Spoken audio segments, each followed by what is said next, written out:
Merhaba ve zamanda geriye doğru bir yolculuğa hoş geldiniz. Bugün sıradan bir gün değil.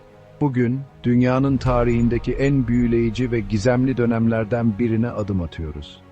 Hayal edin, 100 milyonlarca yıl önce gezegenimiz tamamen farklı bir yerdi. Karalar neredeyse bomboş, gökyüzü alışık olduğumuzdan çok daha farklıydı ve okyanuslar yaşamın merkeziydi. Şimdi bu eski suların derinliklerine dalmaya ve hayatın patlama noktasına tanıklık etmeye hazır olun. Bugün dünya tarihinin hiçbir dönemine benzemeyen bir döneme gidiyoruz. Kambriyen patlaması. Bu dönem yaklaşık 541 milyon yıl önce başladı ve gezegenimizin biyolojik çeşitliliğinde devrim yarattı. O zamana kadar yaşam çoğunlukla basit ve mikroskobikti. Ancak Kambriyen ile birlikte çok hücreli canlıların sayısı büyük bir artış gösterdi. Adeta evrimsel bir patlama yaşandı ve okyanuslar daha önce hiç görülmemiş canlılarla dolup taştı. 500 milyon yıldan daha uzun bir süre önce yaşanan bu olağanüstü dönem, eşi benzeri görülmemiş bir yaşam patlamasına tanıklık etti ve birçoğu modern gözümüze tamamen yabancı olan göz kamaştırıcı bir dizi evrilmiş yaratığa yol açtı. Okyanus tabanında sürünen, yüzen ve avlanan bu canlılar, bugünkü hayvanların atalarıydı. Kambriyen patlaması, hayvanların karmaşık vücut planlarının, iskeletlerin ve hatta ilk gözlerin ortaya çıkışına sahne oldu. Bu dönemde yaşamın çeşitliliği ve yaratıcılığı adeta sınır tanımıyordu.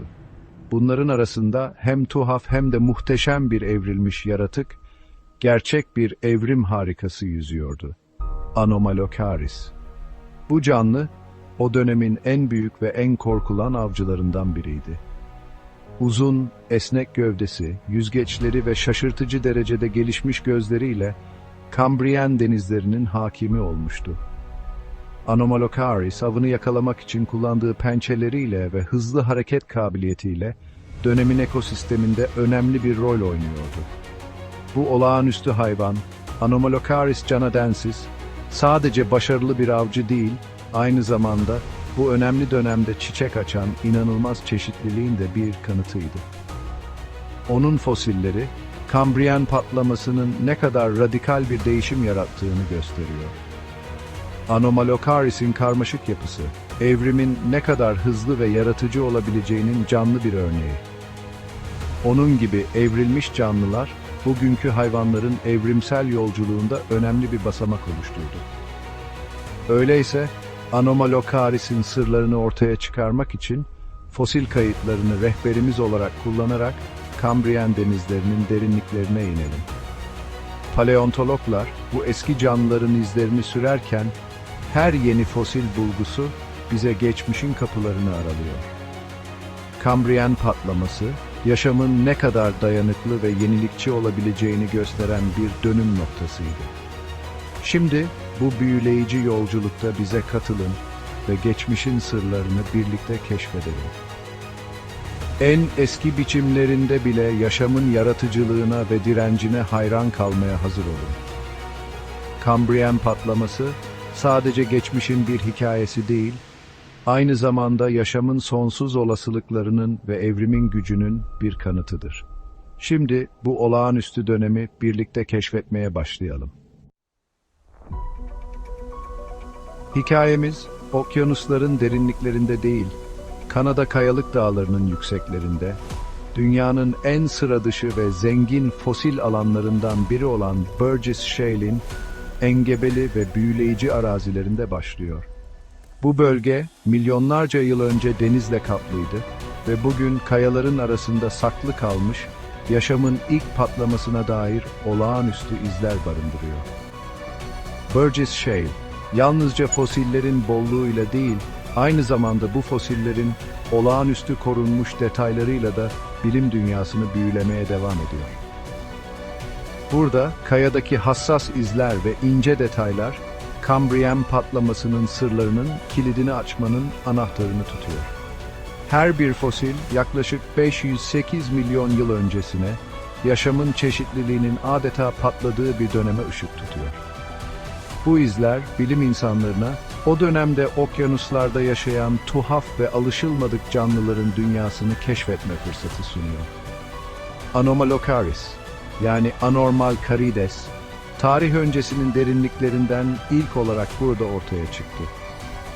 Ancak bu olağanüstü canlının keşfi başından beri büyük bir kafa karışıklığına yol açtı. İlk bulunan fosil parçaları o kadar tuhaftı ki bilim insanları bunların tek bir hayvana ait olduğunu uzun süre anlayamadı. Başlangıçta bu parçalanmış kalıntılar farklı yaratıklara ait sanıldı. Her biri ayrı bir tür olarak tanımlandı ve bu durum paleontologları onlarca yıl boyunca şaşkınlık içinde bıraktı. Her yeni keşif gizemi daha da derinleştiriyor, bilim insanlarını yeni sorularla baş başa bırakıyordu.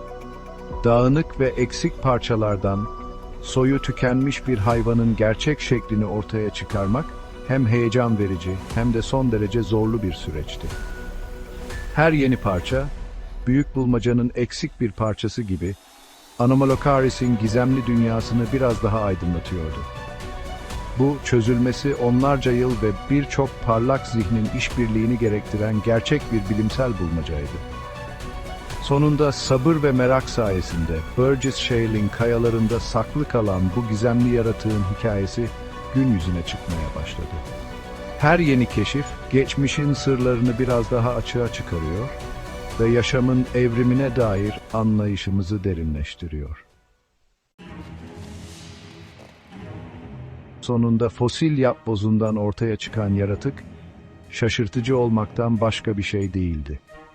Mütevazı bir karidesten çok uzak olan Anomalocaris, zamanının çoğu yaşam biçimini gölgede bırakan korkunç bir avcı olan Cambrian denizlerinin tartışmasız kralıydı. Tuhaf, büyük boyutlu bir karidese benzeyen, ancak çok daha tehditkar bir yaratık hayal edin. Bu Anomalocaris'ti, 2 metreye kadar uzunluğa ulaşan, aerodinamik gövdesi, yanlarını kaplayan bir dizi esnek kanat tarafından suda itiliyordu. Bu nazik bir otlayıcı değildi. Anomalocaris, hız ve çeviklik için üretilmiş bir avcıydı. Zamanının gerçek bir zirve yırtıcısıydı. Ancak Anomalocaris'i gerçekten ayıran şey, gerçekten benzersiz özellikleri. Bu canlı, Kambriyen döneminin sularında yüzen sıradan bir avcı değildi. Vücudu, dönemin diğer canlılarından tamamen farklı, adeta bilim kurgu filmlerinden fırlamış gibi görünüyordu. Onun anatomisi, evrimsel tarihte eşi benzeri olmayan bir çeşitlilik ve karmaşıklık sergiliyordu. Örneğin gözlerini ele alalım. Bunlar basit, ışığa duyarlı noktalar değil, belki de birçok modern eklem bacaklığınkini bile aşan olağanüstü bir görüş sağlayan, bir sineğinki gibi karmaşık, bileşik gözlerdi.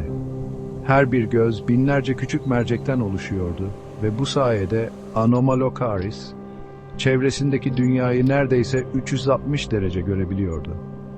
Bu gelişmiş görme yeteneği, avını tespit etmede ve tehlikelerden kaçmada ona büyük bir avantaj sağlıyordu. O dönemde bu kadar gelişmiş gözlere sahip başka bir canlı yoktu. Sonra başının ön tarafında devasa kollar gibi konumlandırılmış bir çift eklemli dikenli uzuv olan ikonik ön uzantıları var. Bu uzuvlar, Anomalocaris'in avını yakalamasında ve tutmasında hayati bir rol oynuyordu. Her bir uzuv, esnek eklemlerle hareket edebiliyor ve avını sıkıca kavrayabiliyordu. Ayrıca bu uzuvların üzerindeki dikenler, avın kaçmasını neredeyse imkansız hale getiriyordu. Keskin dikenlerle uçlu bu müthiş silahlar, avı kavramak ve manipüle etmek için mükemmel bir şekilde tasarlanmıştı. Anomalocaris, bu uzuvlarıyla avını yakaladıktan sonra onu kolayca ağzına doğru yönlendirebiliyordu. Bu özellik onu dönemin en etkili avcılarından biri haline getiriyordu. Ve sonunda yaşayan hayvanlarda bulunmayan dairesel bir yapı olan ağzına geliyoruz. Bu ağız, vücudunun alt kısmında, tam ortada yer alıyordu ve ilk bakışta oldukça tuhaf görünüyordu. Tırtıklı plakalarla çevrili bu korkunç delik, Anomalocaris'in kendisinden çok daha büyük yaratıkları yutmasına izin vererek daralabilir ve genişleyebilirdi.